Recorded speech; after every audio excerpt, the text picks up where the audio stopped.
JPS Interoperability Solutions Incorporated presents the RSP-Z2. Let's talk about the RSP-Z2. The RSP-Z2 is a two-channel hardware device, has the capabilities of going up to 80 channels virtually. We'll talk about that later by using bridging channels. Here you can see a picture. It shows radio 1 and radio 2 and a PSTN and level LEDs. We'll talk about those next. Next, we're going to talk about the interoperability capabilities of the Z2. So let's talk about the capabilities of the RSP-Z2. It has both localized and wide area interoperability gateway capabilities. It's an audio baseband digital signal processor ensuring radio agnostic interfaces. It has no radio dependency on frequency, low band, VHF, UHF, 800, has no dependency on modulation technique, AM, FM, HF, has no dependency on the protocol, analog, digital. It has no dependency on encryption, and it has no dependency on the manufacturer. It's also standard-based telephony interfaces are analog PSTN, digital SIP, session initiation protocol, digital RTP, real-time transfer protocol, cellular, 4G, LTE, and satellite. Let's talk about the front panel of the RSP-Z2. The power button is on the left. To the right of that is the power indicator. To the right of that is radio 1 or channel 1, shows the fault, link, core, PTT, and signal LED. To the right of that's radio 2. To the far right is the level LEDs. It's an expansion of the signal LED, which provides extra clarity when you're setting receive and transmit audio levels. You can select channel 1 or channel 2, inputs or outputs. Green is good, red is bad. It reacts much like a VU meter on an audio recording device. Proper setting is green flashing and red only occasionally. The PSTN LEDs are fault, ring, connect, and Vox. The channel 1 or radio 1 and radio 2 LEDs have a link LED. It indicates an IP link via either JPS RoIP, SIP, or RTP protocols. The core LED indicates the radio is receiving a signal.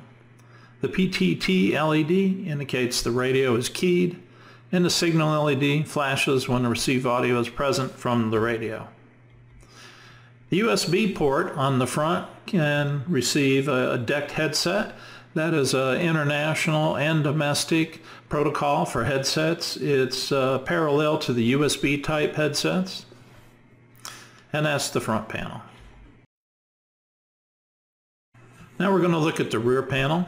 The channel 1 connector is a DB15 connector, just like the channel 2 connector or radio 2.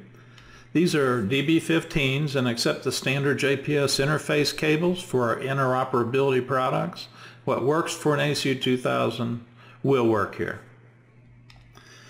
The RS-232 connector for programming. There's an Ethernet connector for the browser port and the JPS RoIP, SIP, or RTP ports. There's an HDMI connector for a monitor. There's a 12-volt DC connector where the transformer cube is provided, and a USB port connector also for programming. Let's talk about the Z2 capabilities. It's a two-channel network-centric gateway. It features ACU technology found in all ACU interoperability gateways. It includes JPS radio interface algorithms developed over several decades as the leader in radio interoperability. It has an intuitive web-based GUI with SSH encryption. It has a single RJ45 connector and IP address for both channels. It's enclosed in a metal box with modern indicators, and it uses standard JPS radio interface cables. There are over 400 cables available. It has smartphone and tablet interface capability. The USB port supports software upgrades and monitor dispatch with the specified USB headsets, DEC 6.0 headsets, and can be configured or upgraded by IP if IT security allows. PSTN users can dial in and use DTMF to create a connection to either of two radio ports which interface to the unit, and that's guided by voice prompts. That'll be third quarter. Linux with web server, SSH and SSH file server, and upgrade configurable via USB drive. Let's talk about the RSP-Z2 interoperability basic configurations. Alright, now we're going to talk about the Z2 independent pass-through and the local settings choices. On the left-hand side, you'll see the channel 1, local, has several designations or several protocols that you can choose, or radio or headset that you can pick to be the input for the local channel 1 side. At the top we see RoIP, that's the JPS RoIP. Down below that is RTP, real-time transfer protocol. Below that is a radio. The radio will connect to the DB15 connector on the back. Below that is SIP, and below that is the USB headset when plugged into the USB port. By selecting RoIP on channel 1, the radio DB15 connector on the back is not used. The IP configuration is completed in the setup screen, and when you select RoIP, SIP, or R2P on the local side, you are setting the Z2 to convert protocols. You won't be using the DB15 for the radio connector. When we go to the backhaul side, we have the similar choices. There's bridge, RoIP, RTP, SIP, and VIA. The bridging channel will be discussed later. It's the capability that provides 60 to 80 channels in a wide area network with Z1s and Z2s, and we'll discuss that.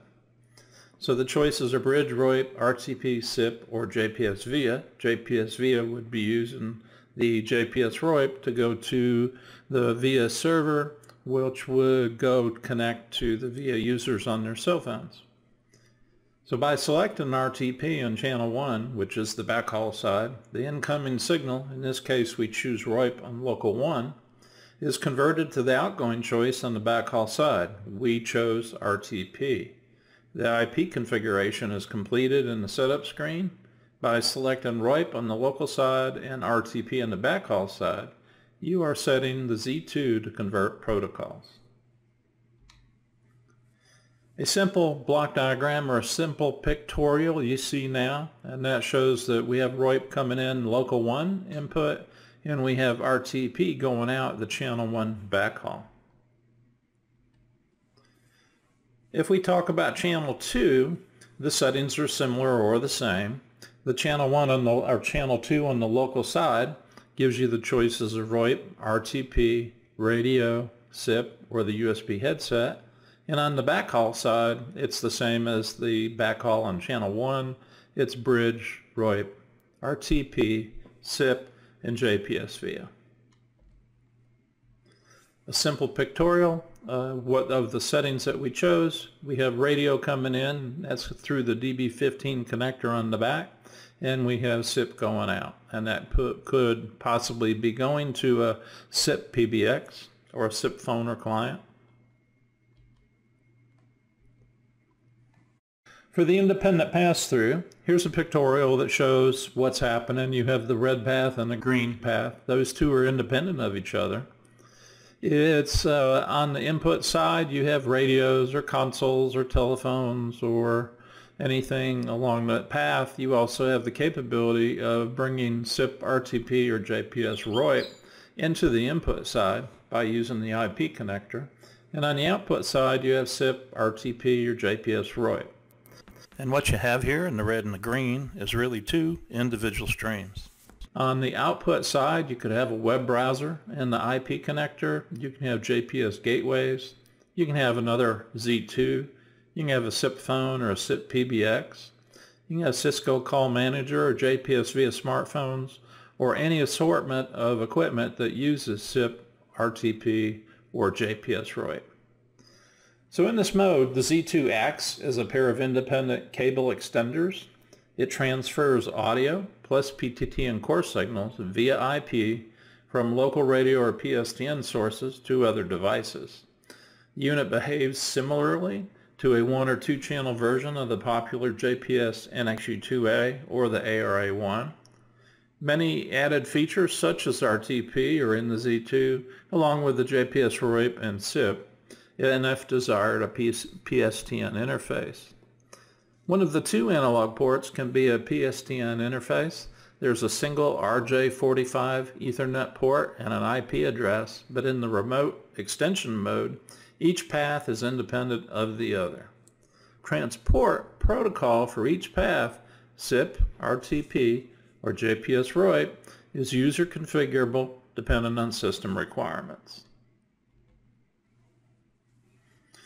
Here's a pictorial that shows the same thing as what we've been seeing. You have radio 1 on the right on the blue path going through the Z2 to be converted to SIP, and it's connected to a SIP PBX as an example, and all the extensions out there can call each other, or they can dial the extension of the SIP capability that goes back to the Z2 and connects to the radio. So just simply dialing 100, for example, on the SIP side could connect you to the radio. On the lower path, the red one, we have a radio 2 on the right. We're converting that to JPS RoIP. In this case, it goes to an NXU2A that has a radio. Of course, that JPS RoIP could go to any of our devices or any of our products that do JPS RoIP. It could connect to an ACUM, it could connect to an ACU 5000, it could connect to a 2000, etc. So on the right, we see the choices. Again, the local input, RoIP, RTP, radio, SIP, USB headset. In this case, we have the radio selected because we have a radio connected to the local radio 1. On the other side, we have a radio as well, so we've selected the radio.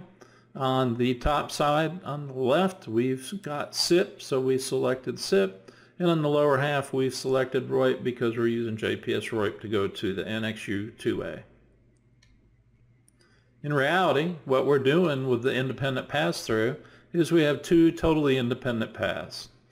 See radio 1 and SIP on the top, and radio 2 and JPS RoIP on the bottom.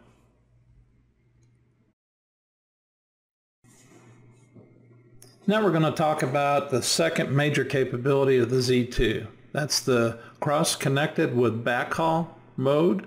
We're going to look at that, and we're going to look at the setting choices. So you can see in the slide that we're looking at now, channel 1 local and channel 2 local look just like the other settings. And so with cross-connected with backhaul, the choices for either side, channel 1 or channel 2, are RoIP, RTP, radio, SIP, or USB headset. So that's the same for channel 1 and channel 2. And this is a little different now. Before we had 2 parallel independent paths.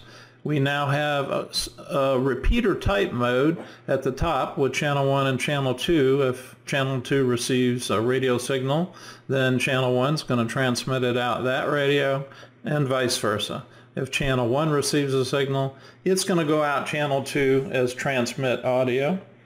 And so we've got a repeater type mode, and then we have the capability of either one of those being backhauled through the typical backhaul settings as we've seen before. At the bottom here we have bridge, RoIP, RTP, SIP, and JPS via. And so repeater mode, and then that can be backhauled to anywhere with the bridging channels to many other Z2s or Z1s, to JPS RoIP, to any of our products, to RTP, many other vendor products, Cisco Call Manager, Cisco recorders and other companies' recorders, through SIP, can go to many of the JPS products as well, and also to a SIP PBX or a SIP client on a computer, for example, or even just a SIP phone. And JPS via, using JPS RoIP to go to the via server, which then would be available as audio either way to any of the users on the JPS via server.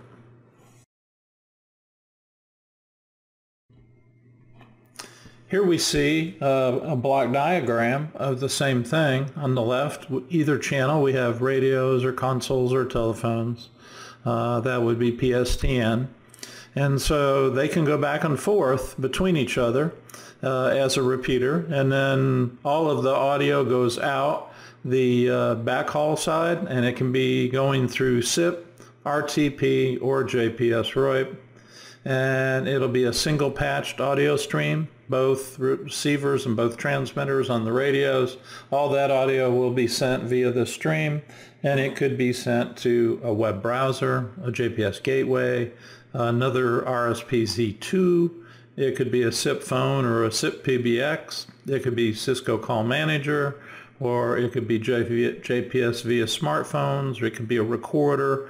So many opportunities there to interconnect to other devices through those protocols. And in the standalone mode, the Z2 can create a local patch between its two analog interfaces, radio to radio or radio to PSTN. It's a dynamic patching capability, controlled, and it's audio monitored via the unit encrypted web-based graphical user interface. This joint audio can travel via IP in a single stream using the desired transport protocol.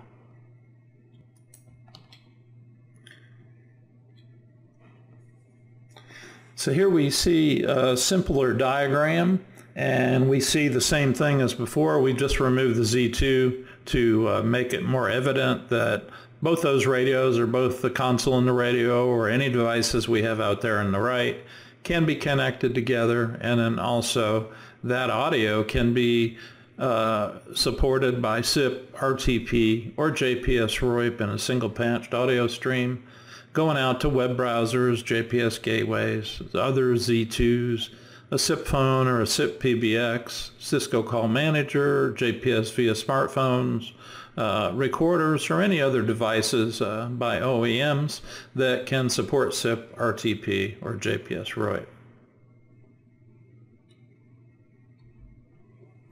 Now we see that we have two radios on the right, or we have a radio on the right, dispatch consoles, and we see we're going to different products with protocols, a Z2 with RoIP, SIP, or RTP, SIP PBX with SIP, Cisco Call Manager using RTP, JPS VIA using JPS RoIP, and now let's go to the next slide. Now let's talk about the cross-connected mode for the Z2. This is where you act just like a repeater. On the left side we have channel 1, on the right side we have channel 2. They're both local inputs. In this case they're both radios. So anything received on the channel 1 will be transmitted on channel 2, and anything received on channel 2 will be transmitted on channel 1. The RSP-Z2 acts like a repeater. When either side cores, the other side keys, and audio is passed through.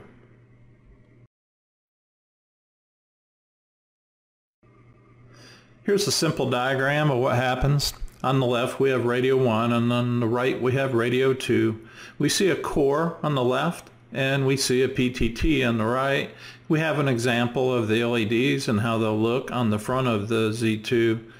Core on the left, PTT on the right, audio goes from the left to the right. Here we have the pictorial of the choices for channel 1 and channel 2. Of course it's RoIP, RTP, radio, SIP, and USB headset. And on the right we have the same choices. If we wanted to do a protocol conversion, we could do that. We could select RTP on the left, for example, and select SIP on the right, and that would convert RTP to SIP for whatever your purposes require. And so the Z2 can be a protocol converter, or it can be a repeater for radios, or it can be both. It can interface radio traffic into RoIP, SIP, or RTP and transport that elsewhere for use with either JPS equipment or other hardware. Here's a simple block diagram of what we saw. Two radios, each connected to the DB15s on the back. One cores, the other keys. Alright, let's talk about the last capability of the Z2, and that's called Controller Mode, and it'll be available later this year. In Controller Mode, the Z2 units can function as a wide area interoperability system. With one RSP-Z2 set to Controller Mode, it can cross-connect any of the radios, PSTN lines, or other devices that interface to the other Z2s. The system operators browse to the controller unit, which hosts a graphical user interface like that of the Z1 gateway, and use this GUI to create interoperability nets. The Z2 can use either RTP, SIP, JPS RoIP, or bridging channels to share the audio across the IP. In the following slides, we're going to talk about network-based voice transport. Alright, let's talk about the Z1 and Z2 bridging channels. We've mentioned them earlier in the PowerPoint. Bridging channels use IP and do not reduce the two ports on the Z1 or the Z2. That's important. Network centricity allows distribution of large interoperability domains to be established. The Z2 can function as a remote radio interface for an ACU Z1 interoperability system controlled by the Z1's web-based GUI. Note that in this capacity, the Z2 linked radios are not tied to any of the Z1 plug-in modules, keeping these resources free, thereby creating an extremely scalable system. These units, under control of the ACU Z1 CPM, can patch their audio analog ports and send a single combined audio stream.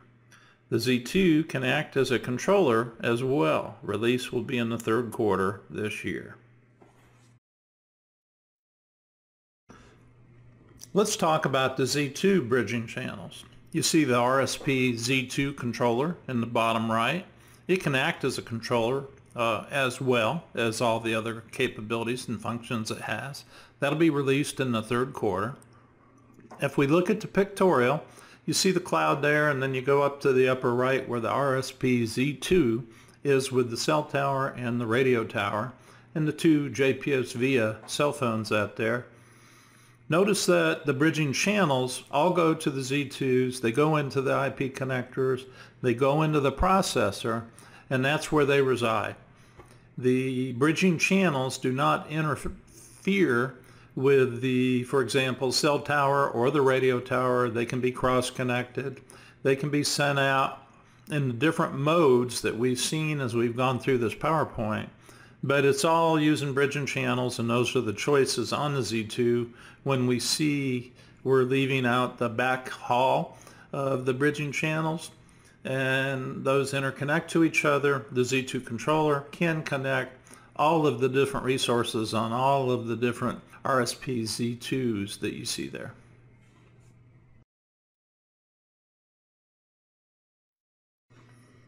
This slide talks about the network-based voice transport. If we look at the pictorial on the left, you can see the cloud, and of course it's surrounded with JPS products. Each product has capability of sending information, audio, core, PTT, out to other JPS products, but some of them do it in different ways than others. If I start with the Z1 all the way in the lower left, you can see that it can do SIP, RoIP, or RTP. If I go to the right, the ARA1 can only do SIP. If I go to the right of that, the RSP-Z2 can do SIP, RoIP, and RTP. The NXU, RoIP, the ACU 2000, SIP and RoIP, the ACUM, RoIP, the RSP-Z2s we talked about, SIP, RoIP, and RTP, and the 2000 on the left, SIP and RoIP. So all of the JPS products offer both localized and wide area interoperability. Voice transport over networks, we use JPS RoIP, radio over internet protocol, and you can see the list of products there that use JPS RoIP. SIP, Session Initiation Protocol, ARA1, the 2000, the 5000, the T, the Z1, and Z2. RTP, Real-Time Transport Protocol, the Z1, the Z2, and JPS via. For the JPS RoIP streams voice communications using bandwidth conserving vocoders, we use GSM 13K as a standard, and then we do go up with 5 choices up to PCM 64 kilobit per second. Let's talk about the RSP-Z2 browser. When you browse to the Z2, this is the first screen that you'll see. It's the undefined screen. You see the 3 choices there: independent pass-through, cross-connected on the right, and cross-connected with backhaul on the bottom. On the screen, you choose the capability you want to use. It is as simple as clicking on the large areas for independent pass-through, cross-connected, or cross-connected with backhaul. For example, if I click on independent pass-through, the GUI takes me to the following screen. This is the independent pass-through screen, and we can see the view that we've seen before in different pictorials. On the left is channel 1, and on the right is channel 2. On the local side, you select radios or SIP or RTP or JPS RoIP, all those kinds of choices that we talked about earlier. On the backhaul, you have different kinds of choices. Right now those are set to 2, both of them for bridging, and those are independent channels. Also on the undefined screen, you can find the help menu. These are text files that describe the Z2, such as the quick start guide or the installation and operation manual, etc. This is the setup screen for the Z2. This is for channel 1 radio. There are basic settings, core settings, audio priority settings, audio adjustment settings, and this screen changes depending on what device is connected to channel 1. Channel 2 is the same screen for radio connected. We are not going to cover the in-depth technical settings for the Z2 in this webinar. That will be covered in a later webinar by our systems engineers. This is the security screen. You see that there's different user types: operator, super user, and system administrator. For the operator, they can change channel settings and create and update channel profiles. The super user can change device configuration, change channel settings, system details and network settings, apply, update system software, configure users and roles, and create, update channel profiles.